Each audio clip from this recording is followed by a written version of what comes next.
by JCog, but this isn't your dad's Paper Mario speedrun. Oh no, this is a stop and swap run. And if you're wondering just how badly you can break a game in the name of speed, you want to have a look at this. Let's get after it.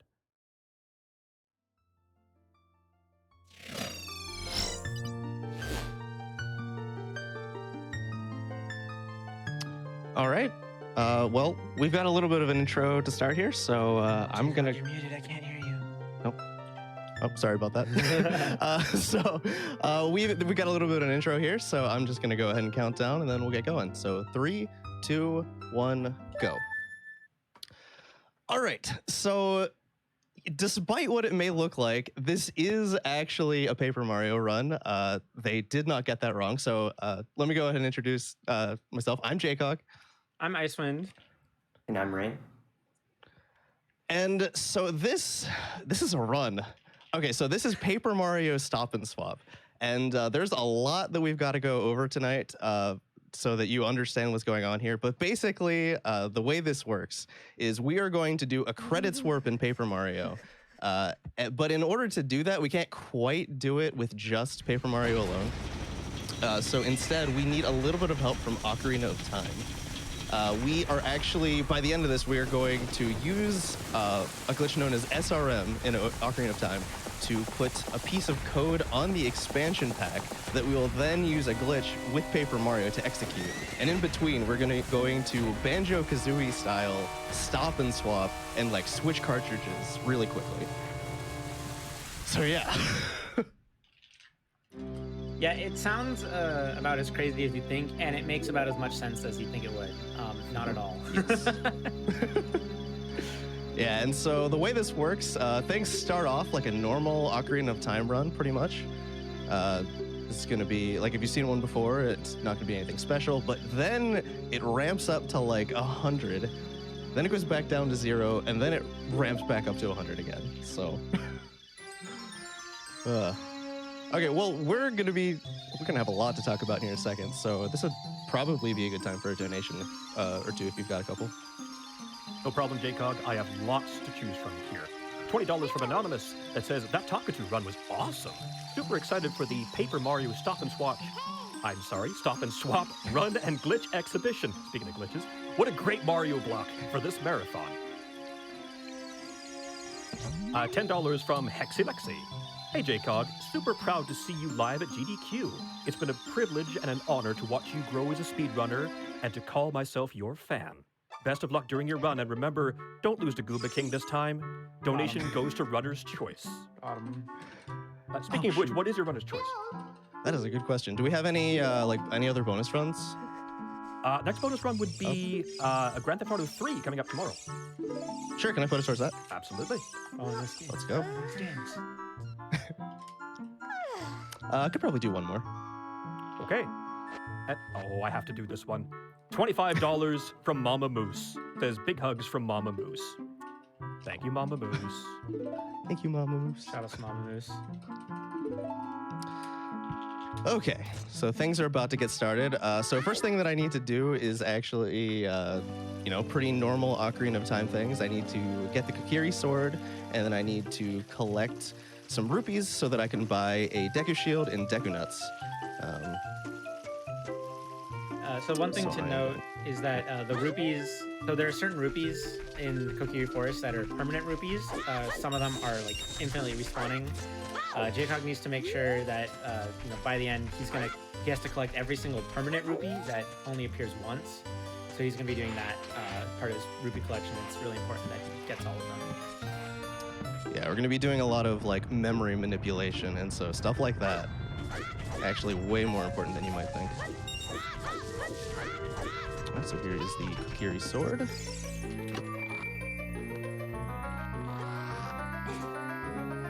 Gonna go ahead and get that.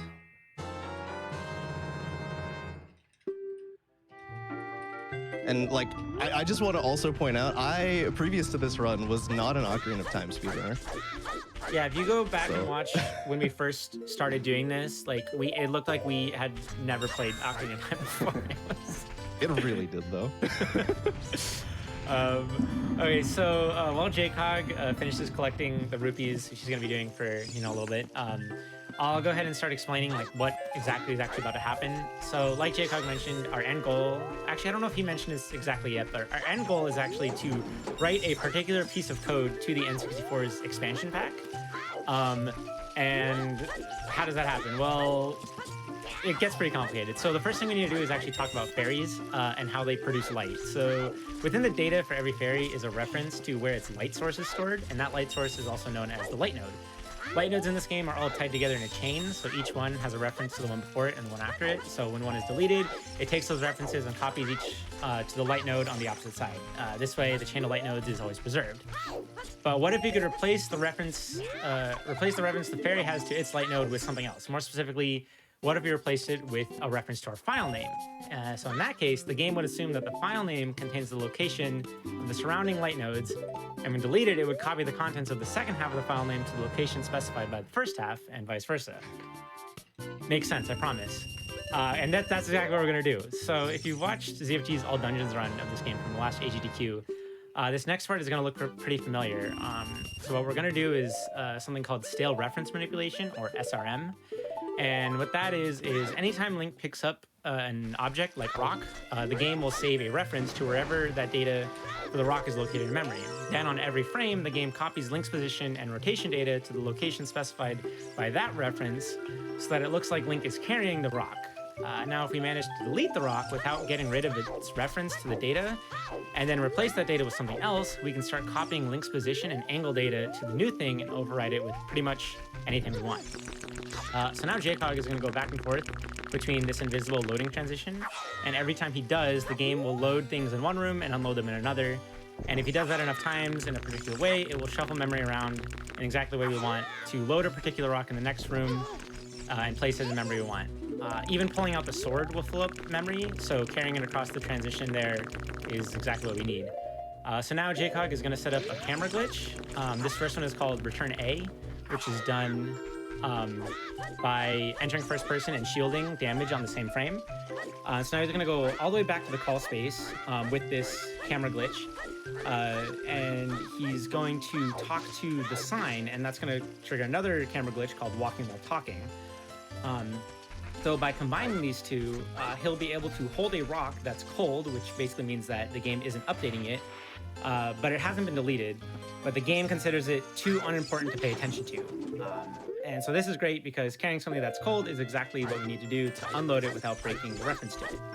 So now with both camera glitches activated, JCog is going to walk up to this rock here that was positioned exactly where we wanted it in memory and strike it with his sword while picking it up. And that swings the camera way back to where the sign is like that. So he still has Walking While Talking, but he's disabled Return A. And now that the camera is far away from the rock, it gets cold even though Link is carrying it. And so now JCog is going to navigate blindly back to the loading transition from earlier. And when he walks through it, because it's cold, the game will actually delete the data for the rock Link was carrying. And in its place, we've manipulated a fairy to appear. This means Link copied over the fairy's reference to its light node.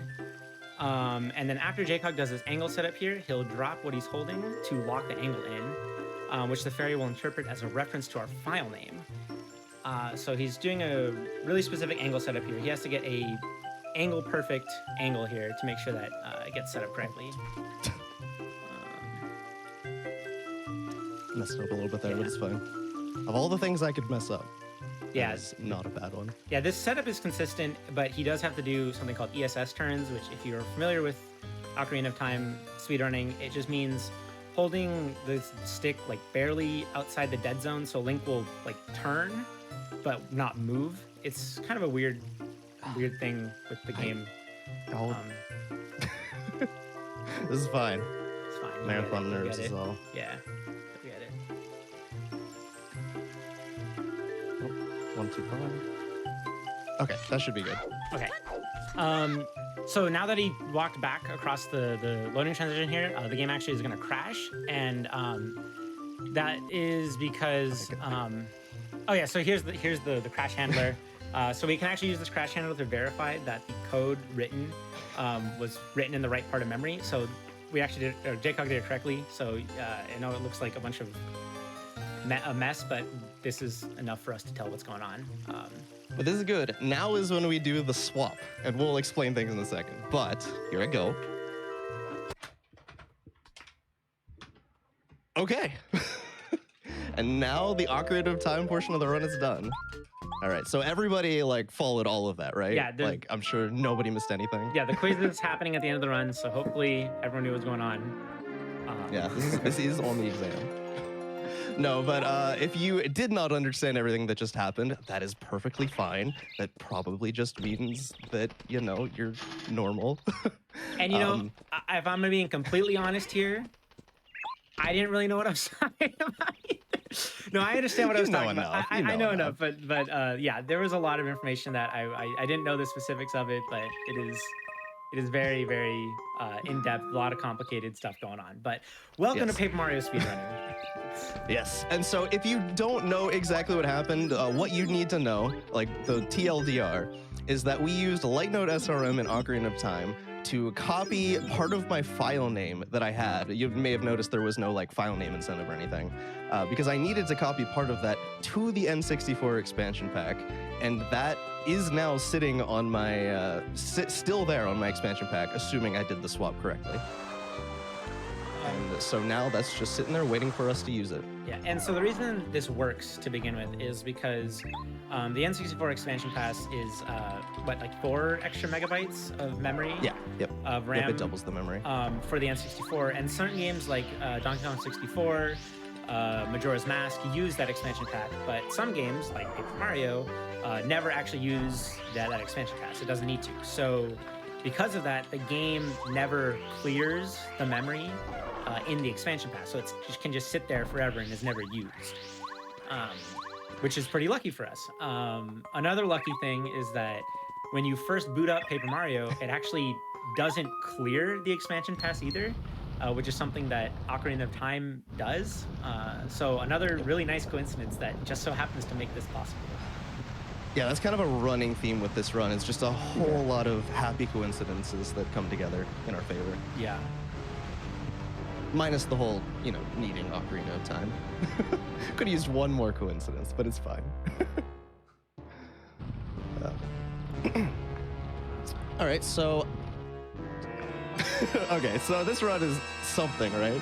And so one of the first questions that I always hear whenever people, you know, start talking about, or, you know, I tell somebody about how this run works is like, how do people find this stuff, right? So I thought I actually, you know, while Paper Mario is getting started, there's kind of like a lengthy intro. I thought I would shout some people out that actually did make this possible. So first there was Morpheus, who found the initial crash that like led to all of this happening. I'm actually, so the incentive for my glitch exhibition got hit. So I'm actually going to be showing that off, or like pretty much going to be showing it off. So that was really sick. And then from there, Rain, like the Rain here with me. Hi. Mike and Seedborn all looked into things, and Mike SLD and Seedborn all looked into things and found that what they saw was code actually being overwritten with data, which is like, you know, you hear that alarm bell start going off. Oh, ace. And then from there, I'm Glower. Actually, it was his idea. He realized that we could do the same glitch in the Goomba King room, which is what we will be doing today. Rain, again, was the one who managed to find the setup that let us execute code from the expansion pack. So, like, we can't execute code anywhere, and the expansion pack is, like, one of the only useful places that we can. So that was huge. Mr. Cheese. Mr. Cheese was like helpful like throughout the whole thing, just discovering a whole bunch of, helping us figure out a whole bunch of different things. But it was also his suggestion to use Ocarina of Time, excuse me, Banjo-Kazooie style to do all of this. So big shout outs to him for that, and for, you know, all the work that he's done in Ocarina of Time. He was the one who found Light Note SRM in the first place. What was that, Rain? I would say Mr. Cheese has helped a lot with research in both games. And also Frey, he's done a lot of research. He's been really helpful with just general ace things regarding Paper Mario. Yeah, so like in a TAS situation, I guess, a tool-assisted speedrun, we actually can do this credits work without Ocarina of Time, but it's like so absurdly precise, like a human is never going to be able to do it. At least not in its current form. And then also, if you have seen this run before, if you've seen like the original time whenever I did it, We used to use a different method in Ocarina of Time. It was much more difficult before Light Node was found. So shoutouts to Save State. They were the one who came up with the route to make that work. And then from there, it was Glower and I were the ones who like tested things on console, made sure that everything would work. And then, and then I was the one who put in the work to like make things consistent because I wanted to be able to show it off in a marathon setting, which we are now doing. So that's awesome. And yeah, there were a lot of other, lots of people like helped with little things along the way. Hard to shout out like literally every person, but those were definitely the people who were, able to make this work. But yeah, so we still have a little bit more of an intro to go here. Were there any more donations that could be read? I think I can find a few. I have to say, there's a lot of confusion I'm seeing in the comments to this. Well, let me explain here. $20 from chat-related pun that says, wow, I know I haven't played Paper Mario for a while, but it looks a bit different from what I remember. $50 from Popo that says, this Paper Mario run makes perfect sense. Link was always my favorite Final Fantasy character. $25 from Odinson92. I thought that was supposed to be a Paper Mario, not Zelda. GDQ, are you okay? We just had to turn it off and on again. It's fine. Can I keep going? Yeah, maybe like do one or two more. Yeah. Okay, Probably sure. like two. $20 from Kieros. And I can't wait to see Ocarina of Time. Wait, is this Paper Mario? Come again? And $25 from Jonathan that says, Ocarina of Time sheet. Sorry, I couldn't think of a better paper pun. Coming up soon is going to be actually another glitch. So this glitch actually is not related to Ace. The probably only one is the only glitch that doesn't relate to Ace, but it does save time. It saves about a minute. It's called Junior Troopa Skip. Yeah, this is usually the first big glitch in a Paper Mario speedrun, but so something interesting about loading zones in this game is that loading zones normally take 2 frames before Mario will actually like go into the next room. So that means that if you actually and you can't take a loading zone while you're in midair. So if Mario lands on a loading zone and then jumps the frame he lands, he's only on the ground for 1 frame, it'll actually store the loading zone, but it won't take Mario into the next room because you need to be on the ground for 2 frames. So because of that, Mario can actually jump and then while he's jumping, move in midair and store the loading zone and then kind of move in your room before you take the loading zone.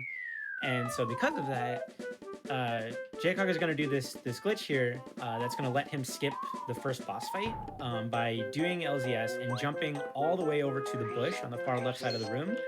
And then after he activates the bush, it'll give him the hammer, and then the loading zone will immediately take him, which skips the trigger that starts the boss fight. And so he's about to do it right here. Mind you, each of these jumps is frame perfect, so it's pretty hard. dang it. No first try. Ooh. Yeah, this is a pretty hard trick. It does. Yeah, but I'll get it.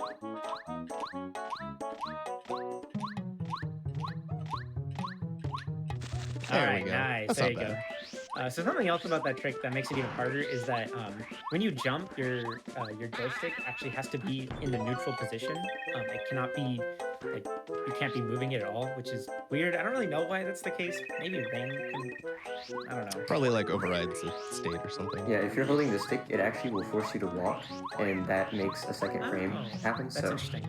Okay, I didn't actually know that, but yeah. So yeah, he has to be holding neutral and then jump and then hold forward on the stick on the same frame to get the maximum distance. So it's actually 2 frame perfect inputs. But yeah. Yeah. Did you say that there were something in the comments? There were questions. Nice phrasing.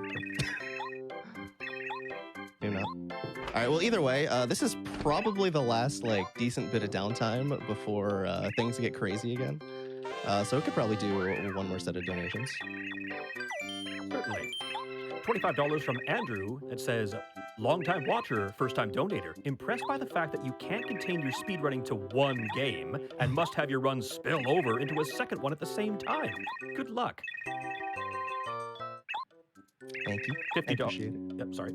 Oh, good. $50 from Anonymous that says, I'll have to read my French here, Papier Macherio. And $50 from Jada Ghoul. I'm so excited to see JCog at GDQ with possibly the finest OOT, Ocarina of Time, speedrunning ever done on GDQ stage during a Paper Mario run. Good luck on the run, and let's hope the game only crashes when you want it to. Actually, so I would like to add one more thing. I don't think we mentioned it during this run, but it's something JCog actually mentioned. Yo, nice reverse swag hammer.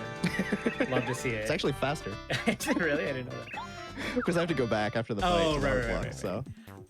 So something that we didn't mention here, but JCog actually mentioned in his interview a few hours ago, but the reason that we use Ocarina of Time is honestly just because, one, it's doable, and two, it's the easiest. I know it looked really complicated, but with the setup we had, it's actually pretty consistent. This theoretically, like the whole setting up RAM correctly, theoretically could actually be done with a decent number of games. Any N64 game that has Ace could theoretically pull this off. So some other examples are Majora's Mask, Pokemon Stadium 1, I think. It's just, the reason we use Ocarina of Time is just because it has so much research done into it. It's the fastest, and the setup is actually fairly simple relative to some other Ace setups. So Yeah. Oh my God. The old setup that we had to do was insane. Like if you've seen back whenever Ace was first being found and discovered in and researched in Ocarina of Time, they had to do like a slingshot route where you have to hold like the analog stick at one specific value for part of it, and like be doing pause buffering and all that. We had to do that.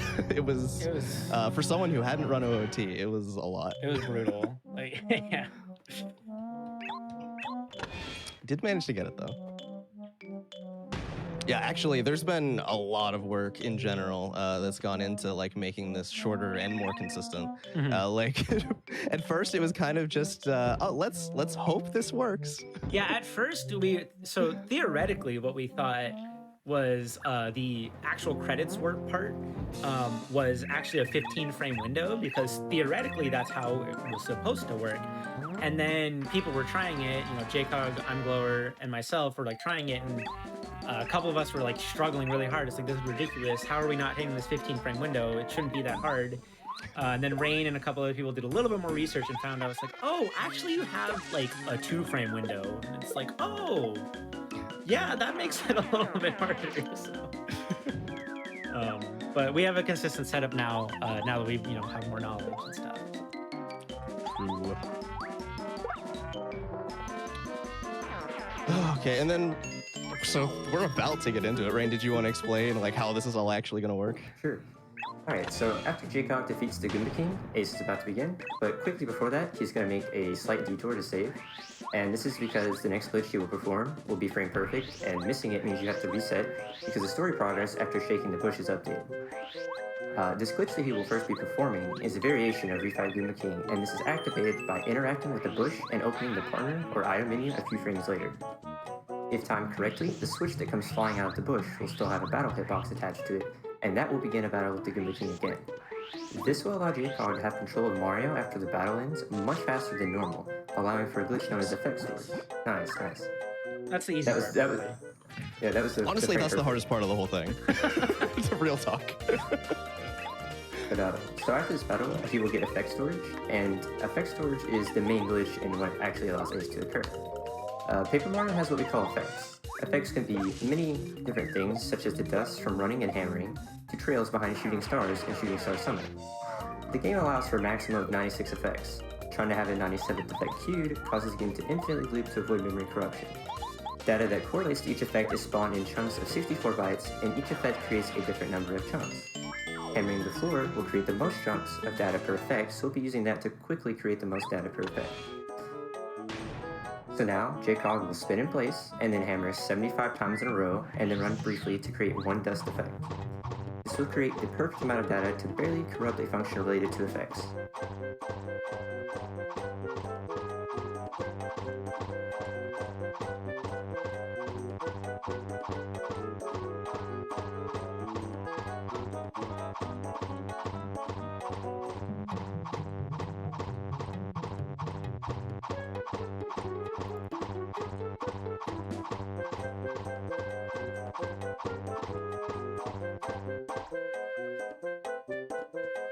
All right, so To now walk here, so no, for no dust. yeah, he's gonna walk. If you run, it will break the setup, so he has to walk. And he's going to walk up, and he's gonna walk down. And that will turn off an animation flag that would normally cause a crashing instruction. And now, we wait. And we are going to wait because there's a timer in memory that we can run as code. This timer will tick up while Mario is not moving and is reset to 0 if Mario moves or if Mario lands from a jump. To get the instruction needed for Ace, JCog will need to wait exactly 69 seconds. Not a joke, by the way. Legit. Yeah, 69. legit 69 seconds. This will produce a jump instruction that will jump execution to the expansion pack. Earlier, when JCog was playing Ocarina of Time, he placed a piece of code in the expansion pack that will jump execution to Paper Mario's file names. Therefore, JCog will need a very specific set of file names for Paper Mario that correspond to code. With the file names, we can run code to change Mario's room value and then save before the game crashes. Because when you do this Ace, the game is like basically gonna crash. There's not really a good way to get around it. So now JCog's just waiting. I've got about 17 seconds left. And so time might be coming up, assuming I do it right. I'll know a couple seconds before, so I'll let you know. But I'm going to release all these effects here in a second, and then, yeah, the game will crash, and hopefully credits work.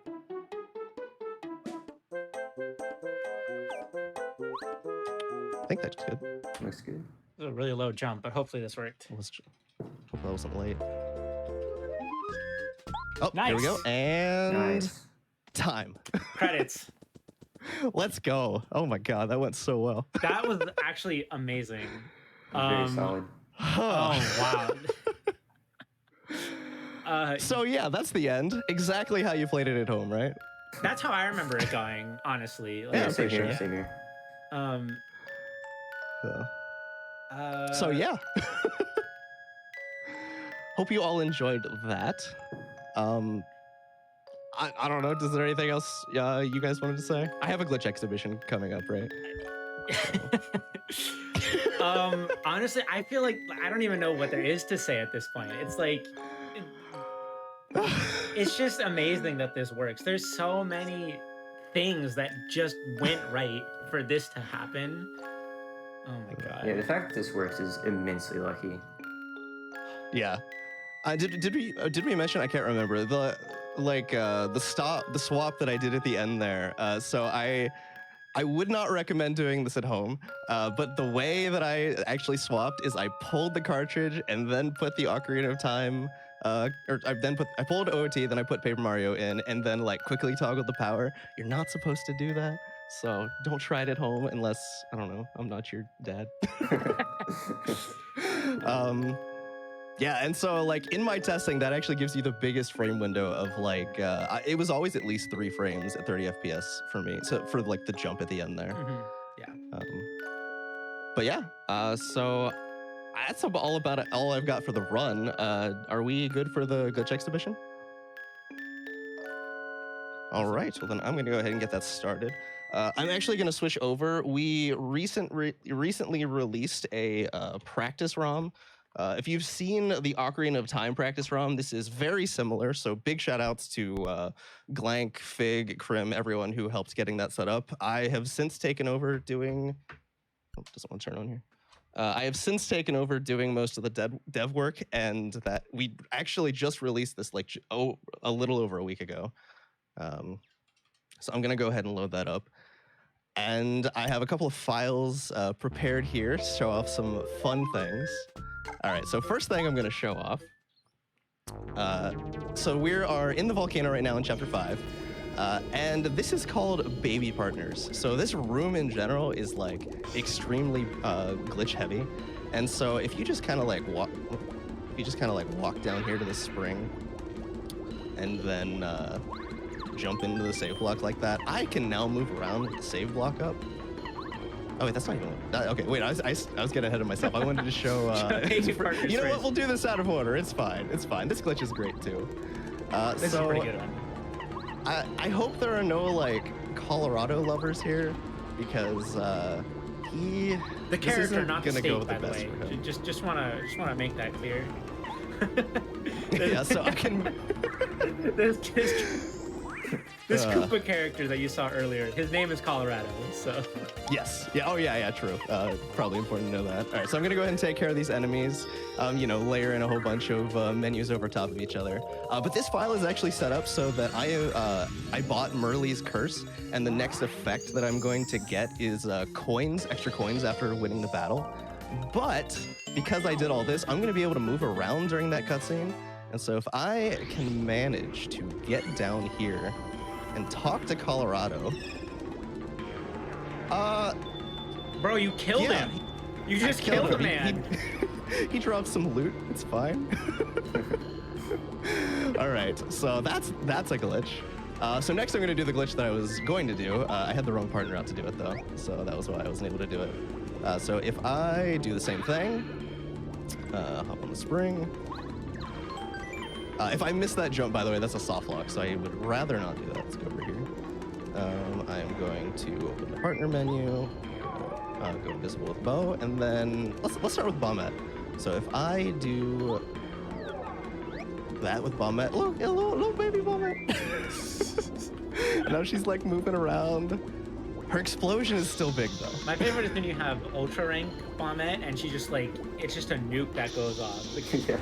Oh, you mean like, so this is the practice run. One of the things I can do, I can just go to partners, I can go to Bombette. Like, what's that look like with an ultra rank Bombette? Big explosion. Big explosion. It's pretty funny. All right, I'll show one more. I'll show one more baby partner. I think Lackey might be my favorite. Yeah, let's do Lackey. Let's do that. Boom. And then switch to Lackey. Yo, okay, good. Like, it's so tiny. Oh my god, this glitch is great. I love this one. Okay, so that is baby partners. And then I'm gonna go ahead and another thing I can do is I can just go ahead and load a different save slot for the sake of efficiency here. And so next I'm going to do a trick known as retrigger prologue. Hang on, I have to get some LZS jumps here. You want to explain how that works, Ice? Or like part of it anyway. Which part, the LGS or retrigger prologue? So this is the same. So this is the same thing he did for Junior Trooper Skip earlier. Except now what he's gonna do is he's so in this game you can only hold 32 key items at any one point in time, and normally that is totally fine. But if you break the game, you can get to 32. And so if he picks up a 33rd key item, it'll actually put it in his normal item slot, which he only can hold 10 of. So if he has, oh my god, that's perfect RNG. Very good luck. So if he picks up an 11th item, oh, so close, it'll actually treat the key item as if it's an 11th item in your slot. So he's trying to get this dolly to land on top of the save block. This is RNG. Which way it moves, how far it moves, how fast it moves. So he's trying to get it on top of the save block. You might be able to save this. I may have. Let's not lose the dolly. Okay, so I'm just gonna load position. I wanted to get it legit, but you know sometimes the dolly says no. Yeah, it is RNG. It's kind of silly. As you can see, this sucks. Also, the distance is RNG. Yeah, okay, the you're distance is also RNG. Oh my gosh, you went flying. Okay, so now we're going up. So this is a variation on a trick called Cooper Super Jump. My Y coordinate there. So when Mario uses Cooper, he actually he jumps up with the same momentum from the last time he left the ground, and so because he fell out of bounds last time, it actually shoots him really far up, and then that menu. What? It didn't work?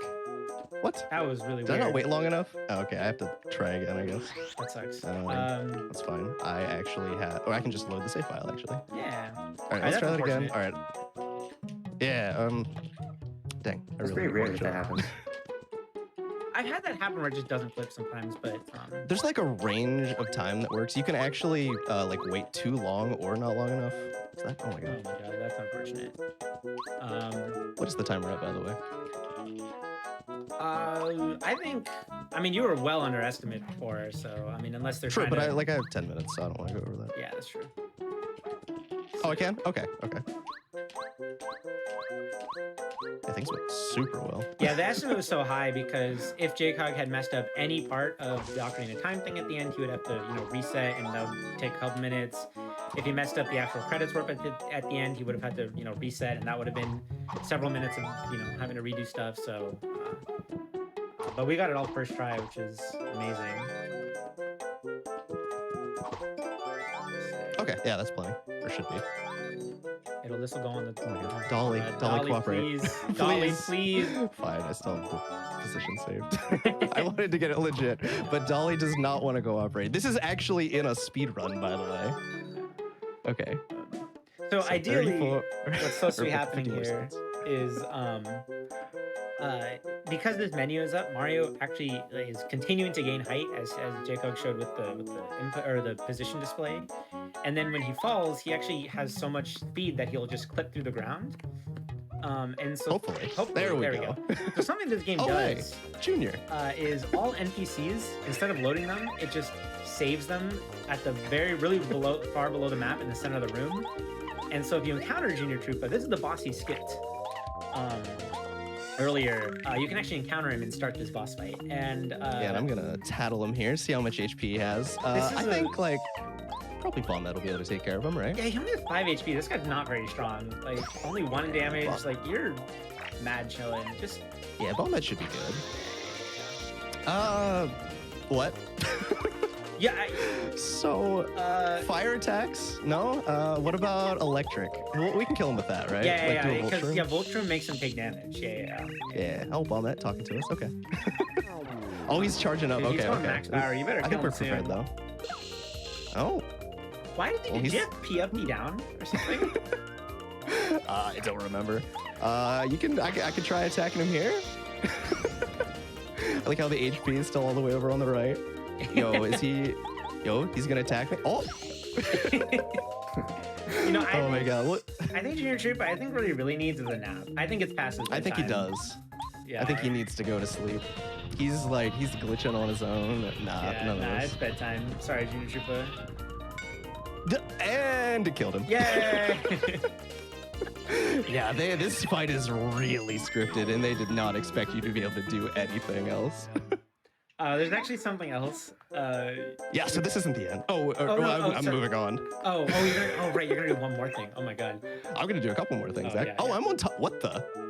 That's a new one. heck? I've never seen that I've happen. I've never seen seen that. Oh my god. Classic GDQ. Wow, that's a new one.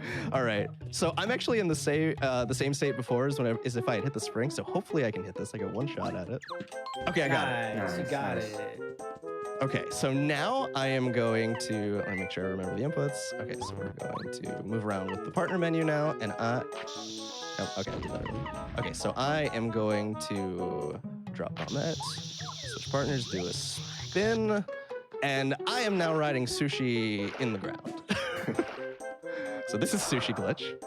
You can just kind of swim around in the land. This is not right here, but this is actually in speedruns. There's another place you can get it. In Chapter 7, the snow area. You can also do this in the Chapter 5 volcano room that he was just in earlier. True, That's you can also do a broken room. that. All right, so let's go ahead and get rid of Sushi Glitch. We'll just encounter an enemy, switch partners to run away. And then this next area expects you to have... So encountering Junior Troopa actually put us back in Prologue, which is why that's called Retrigger Prologue. And so this is going to let me rewatch some cutscenes here. I switched to Gumbaria there because he crashes, but I want to show it with Cooper. So he's not supposed to be the partner here. Look at him go. It's so good. I love this.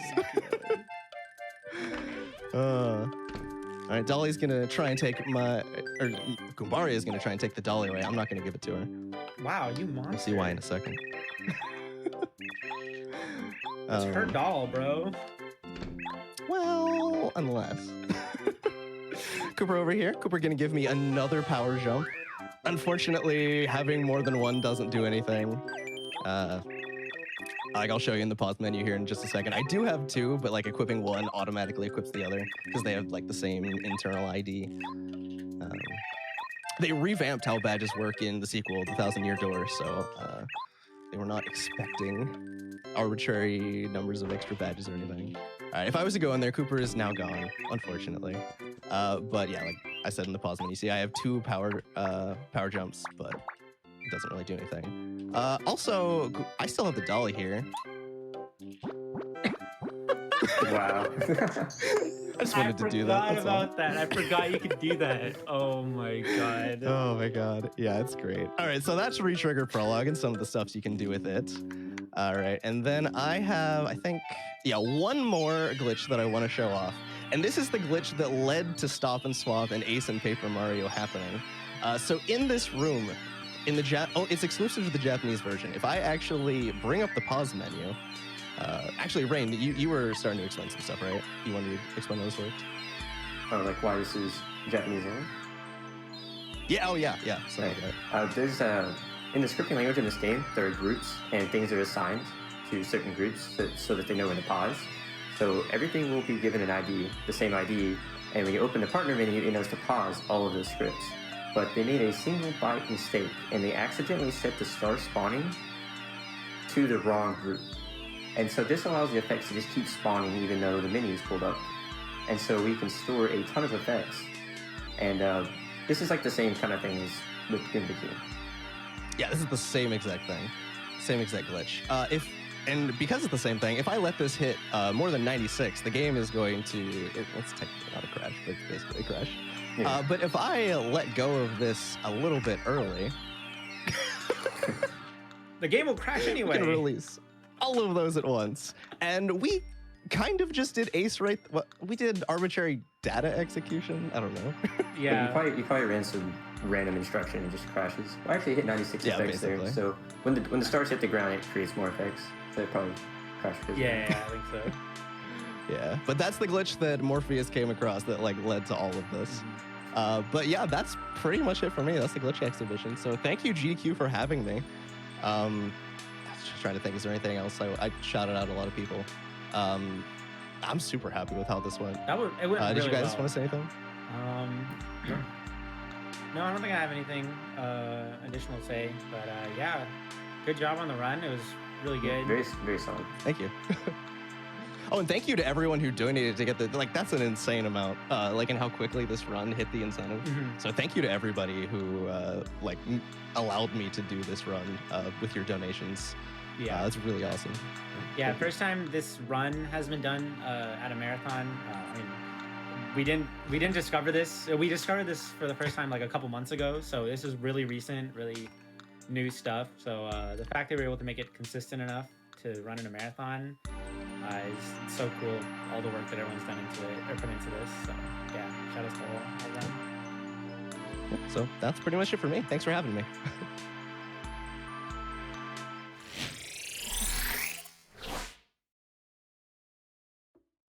I love bonus games, don't you folks? Well, the good news here is that we have yet another one to be unlocked tomorrow, and that is Grand Theft Auto 3 for a grand total of $90,000 in combined donations. Now again, these bonus games are opened by your contributions and donations, which you can make at any time at gamesdonequick.com. And while we're still setting up for the next segment, I am the donation man. My donations are delicious. $15 from Michael Angel. It says, I'm donating in loving memory of everybody's favorite Koopa archaeologist, Colorado. Gone, but not forgotten. I have $20 from Sushi Elemental. It says, this is now my favorite Origami of Time run. Very clever. Love it. $25 from B Strong. Legend of Mario, Paper of Time is my favorite run so far. Thank you. $25 from Grant, who says, this proves that Mario and Zelda exist in the same universe and explains the paintings of Mario and Peach in Hyrule Castle.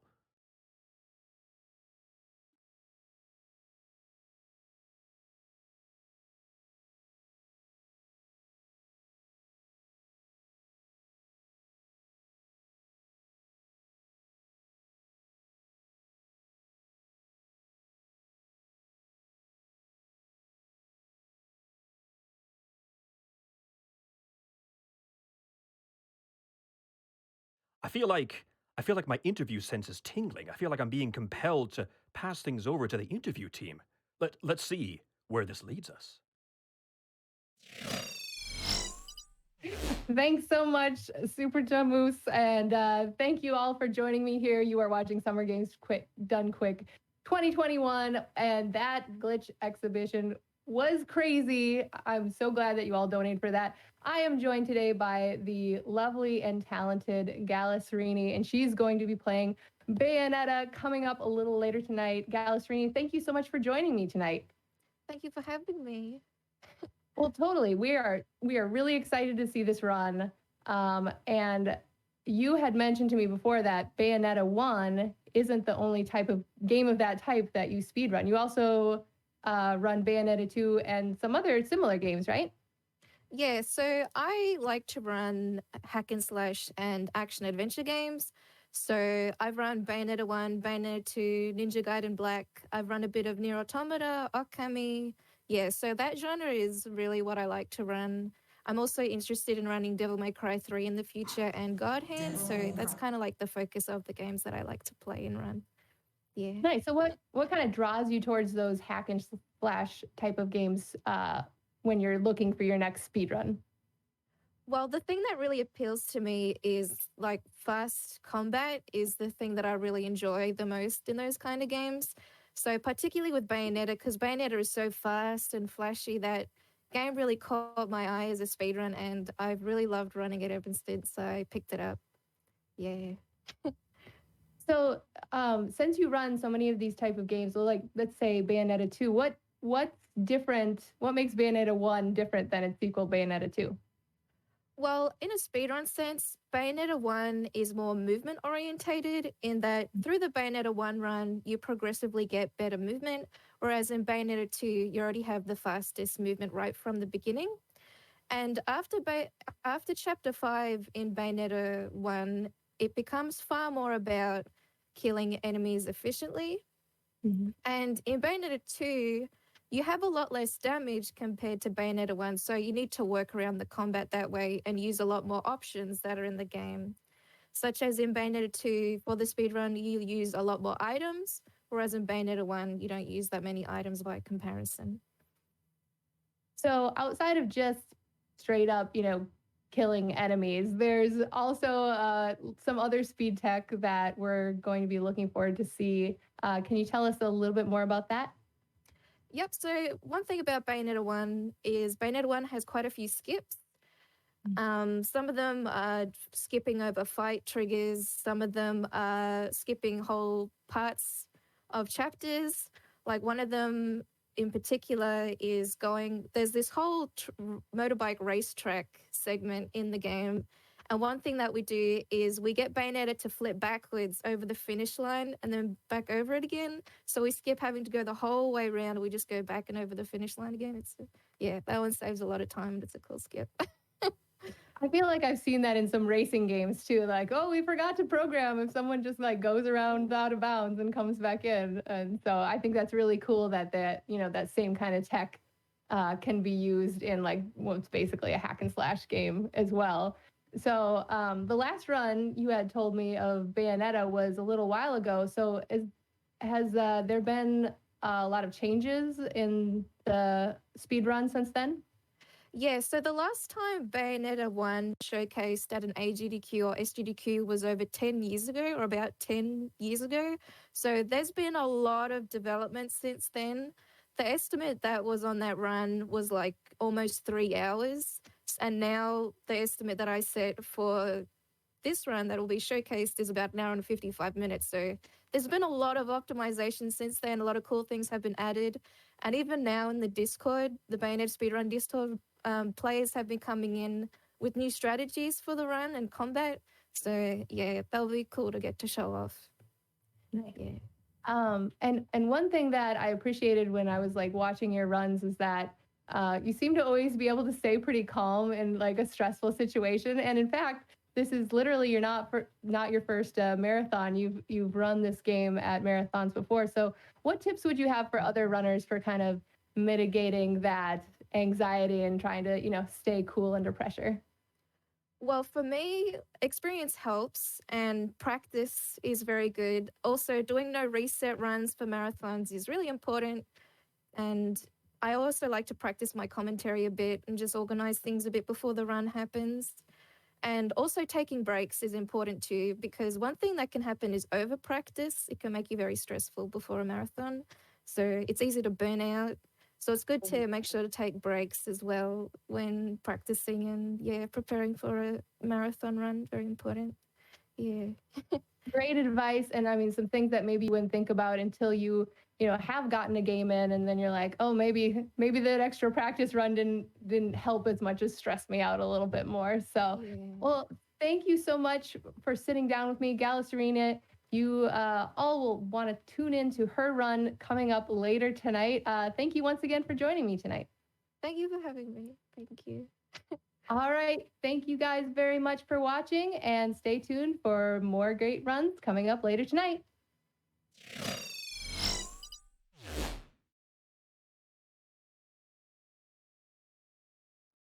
Once again, welcome back to Summer Games Done Quick, powered by Twitch. We're still setting up for our next run, so we're just going to take a quick break, but don't you touch that dial.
And welcome back to Summer Games Done Quick 2021.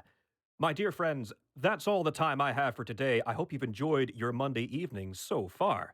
Now, I'll be back again on Wednesday for some Majora's Mask, but for now, I leave you with the esteemed Tempest Mask 1000 and the upcoming Devil May Cry 5 run. Stay determined, go fast, and have a good one.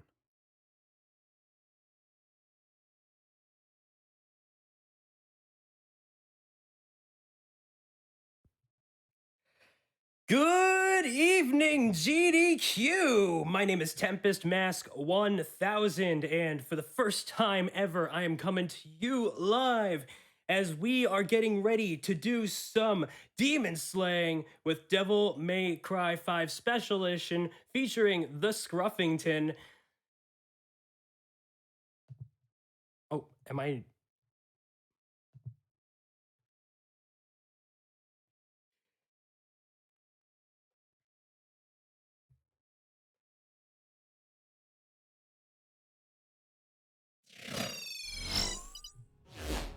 Let me just pull that up real quick. There we go.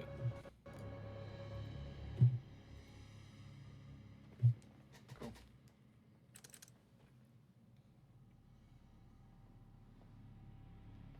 All right. Hello, everyone. My name is Scruffington, but you could also call me Scruff or Scruffy. And tonight I'm going to be running some Devil May Cry 5 Special Edition New Game Virgil Devil Hunter. Thanks to all you fine folks who met the incentive.